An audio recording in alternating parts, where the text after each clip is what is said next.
The sixth action that can be taken is that Muslims should take out a protest, a peaceful protest against the blasphemy or against the act that has been done. But we should make it a point that the protests should be peaceful. We should not use any violence. We should not damage any property.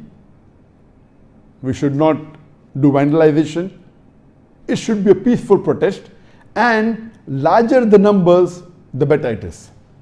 And we know that there were large numbers in protests have taken place in the past in various acts of blasphemy done in the past, whether it be Salman Rushdie, whether it be Danish cartoon, and now also just a few days back, mashallah, people did take out large processions in countries like Bangladesh.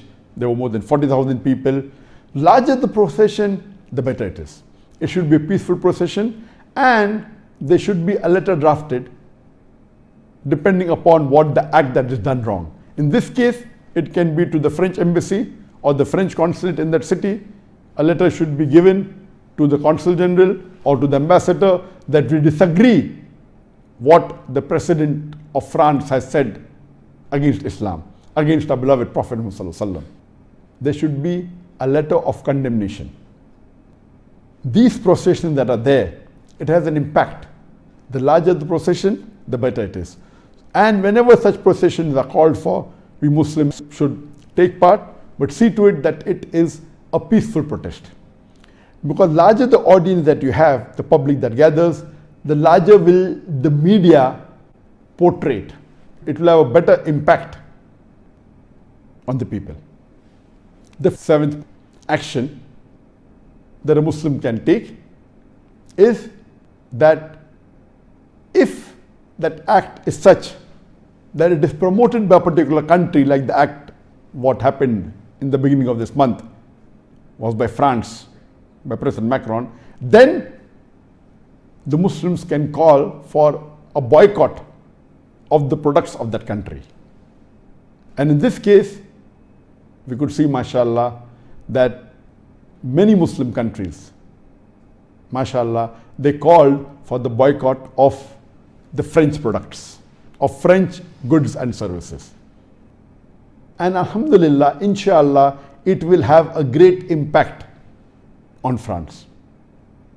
And in this campaign that I did on my Facebook, I made 5 posts last Wednesday, about 3 days ago, mentioning that we should boycott the products of France and the services. And since I could see that most of the posters that spoke about boycotting the goods, the products weren't mentioned in detail and the brands weren't seen clearly. So I decided to select the 100 most famous brands of France, starting from Louis Vuitton, Chanel, Hermes, and so on and so forth, total. And the first post, I gave the top 10 brands of France. The second post, the top 11 to 25 brands of France.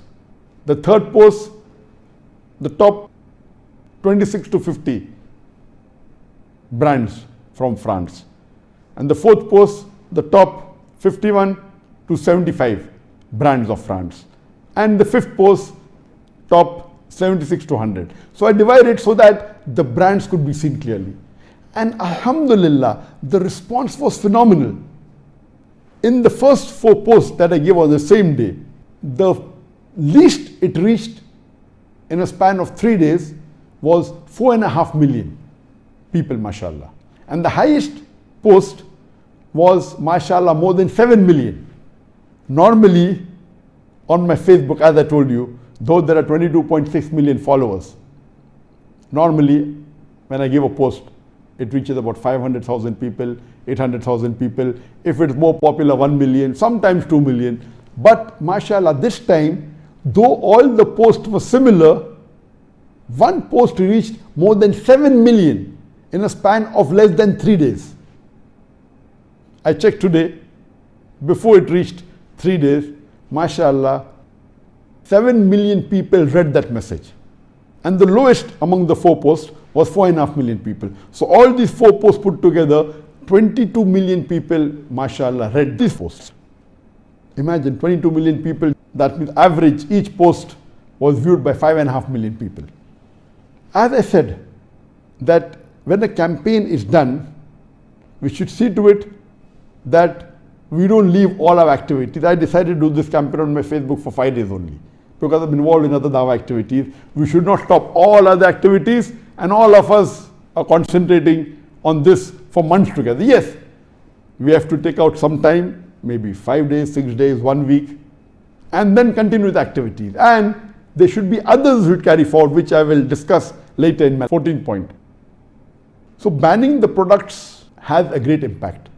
And when this was done in 2006, in relation to the Danish cartoons against the Prophet, when there were 12 cartoons that were printed in the Danish newspaper, alhamdulillah, according to estimate, they went in a loss of somewhere close to $2 billion. And it has a great impact. This is the 7th point.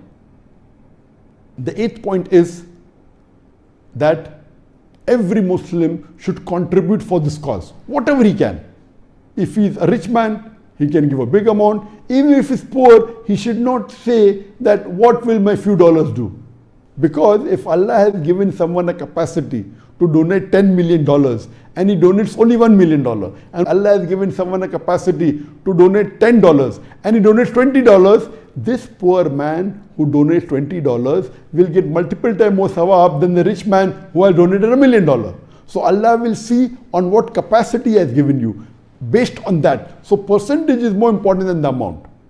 If Allah has given you a capacity to spread the message to 1 million people, and you spread it only to 500,000 people, Allah has given you a capacity to spread to 100 people, and you spread to 200 people, your sawab will be much more than the other person. So whatever you can contribute for the full cause, whether to have protests or whether to have programs, whether to put on the billboard, give it to organizations involved in this, or donate for the cause, whatever you can, at least there is a sense of belonging that you are giving your hard-earned money for this cause to the best of your ability. I am putting the points in the order that a common man can do, and then going to those points which is difficult for everyone to do. So as far as the first 8 points are concerned, almost all the Muslims can get involved. Number 1, condemning and agree the act is wrong. Number 2, using the social media to spread it as much as they can. Number 3, you can distribute booklets or pamphlets on the life of Prophet Muhammad. Number 4, pointing out this issue to the important people who they think are public opinion makers. Number 5, you can put billboards, hire big billboards in important cities and put statements of our beloved Prophet, the hadith of the Prophet, what non-Muslims said about the Prophet, statements of important non-Muslim personalities, how they praise the Prophet. Number 6 is taking out a peaceful protest procession. Number 7 is banning the product of that country if it involves. The 8th point is that every Muslim should contribute for this cause, whatever he can. Depending upon the blasphemy and who has done it, these 15 points will keep on differing.